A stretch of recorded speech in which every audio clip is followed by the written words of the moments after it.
Ôi, leo dốc quá. Khá là to.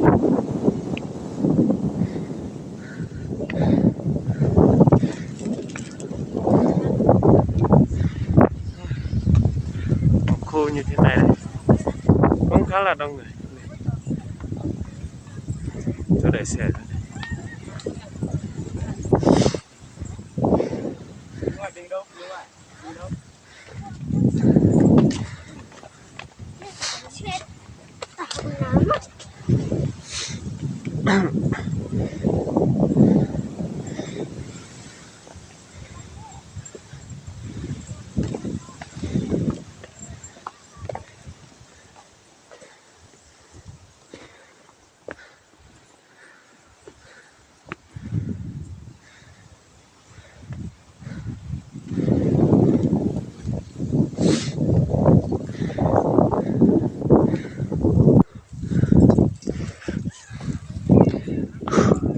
Ôi giời, quá là mệt.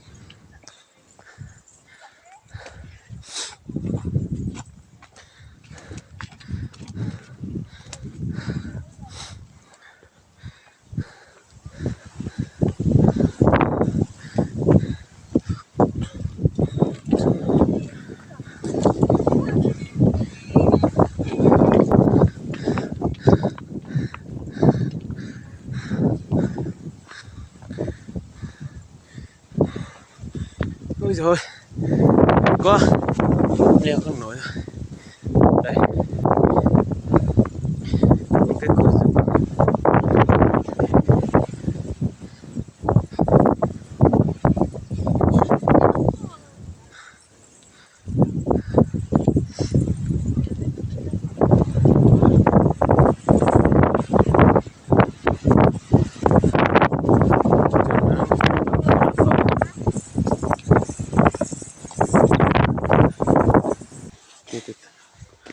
trong đi trước. Coi.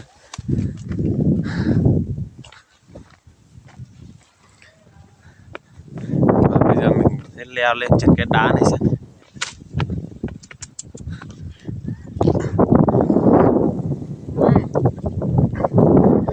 Đi đi, leo được hết.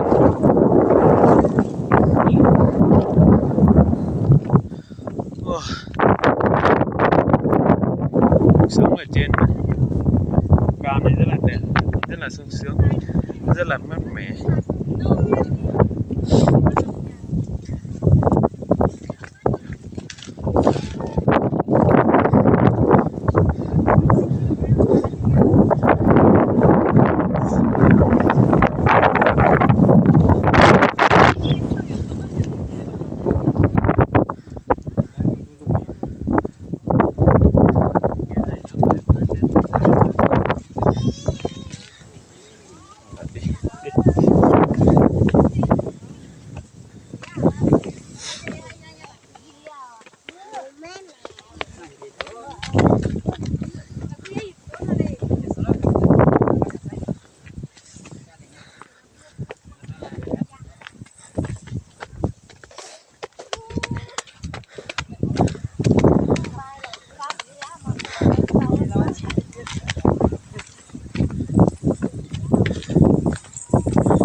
Con.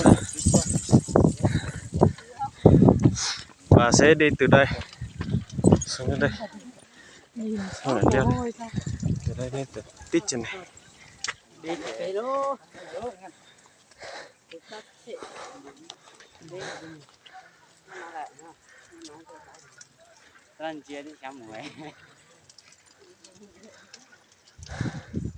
Trên này là trên cao nhất nhá. Núi này là núi cao thứ hai ở Hà Giang.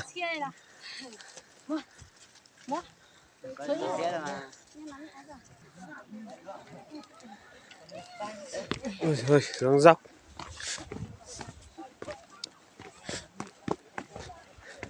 lên lên lại xuống. Ôi có một bạn trẻ đang leo đây.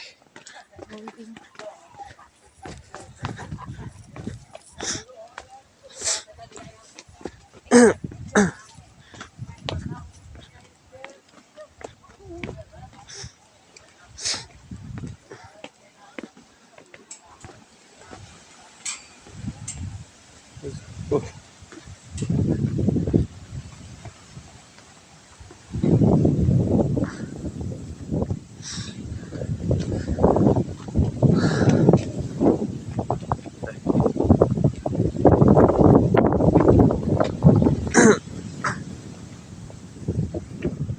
Và trên rừng này có những cái này rất là đẹp.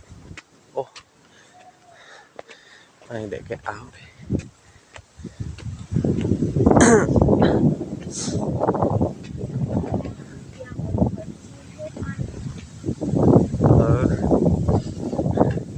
Wow, đây, vâng, xem đây, đây mới đẹp. Như là người ta trang trí luôn cái khu này này.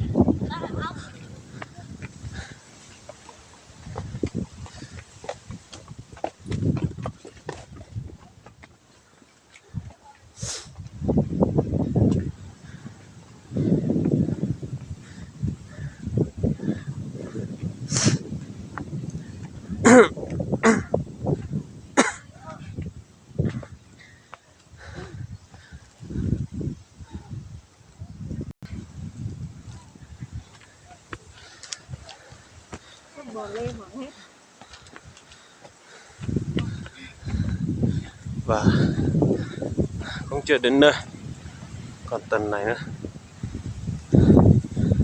đến trên đỉnh núi.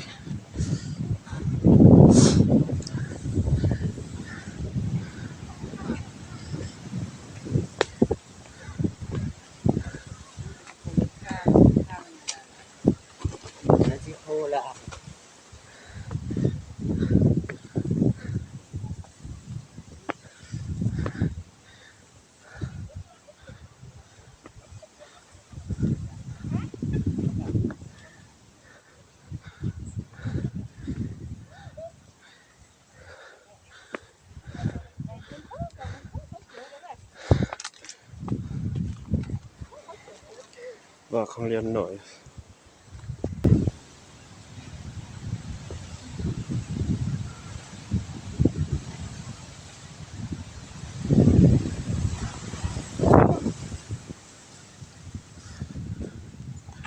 Cầu thang như thế này đi,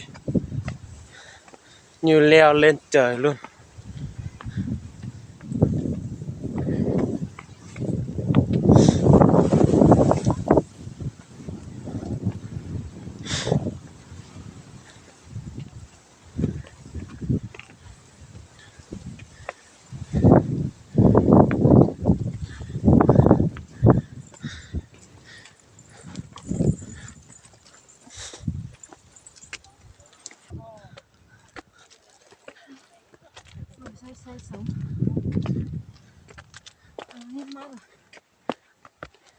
Mệt quá.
là dốc.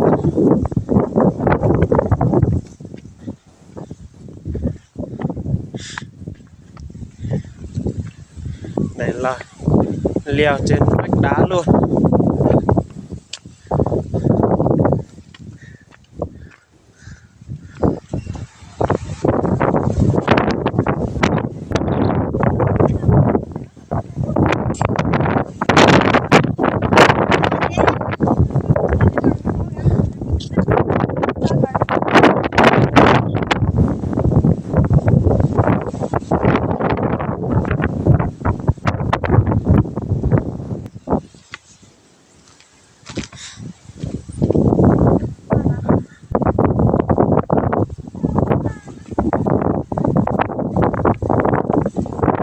Đến rồi.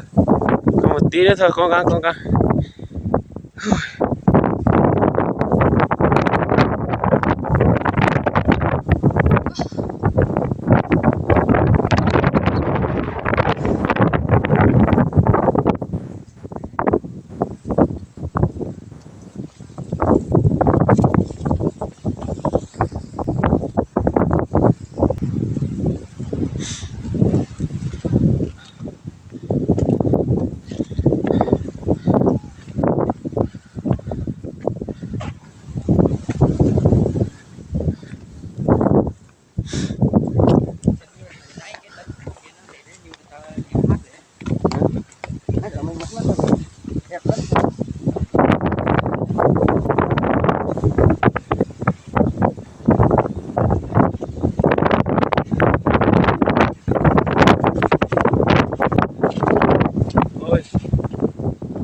Khá là đông người.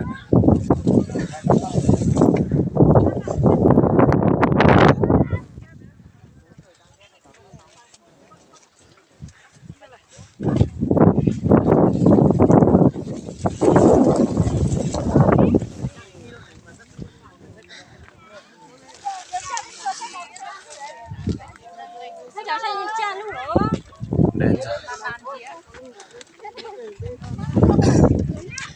Đây. Chèo lọt thi.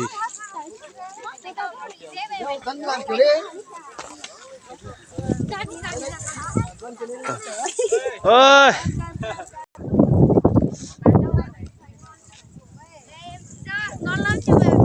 Chèo lọt thi nha. Đây toàn trẻ nhỏ thôi. Những cô gái rất là xinh xắn.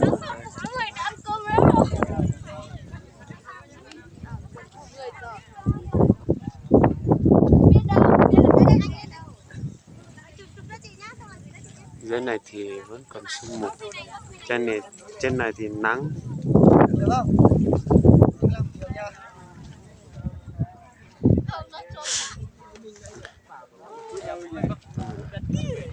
Chụp xuống ở đây xem. Mìn không đó. Ui.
Tính sắp về nơi rồi.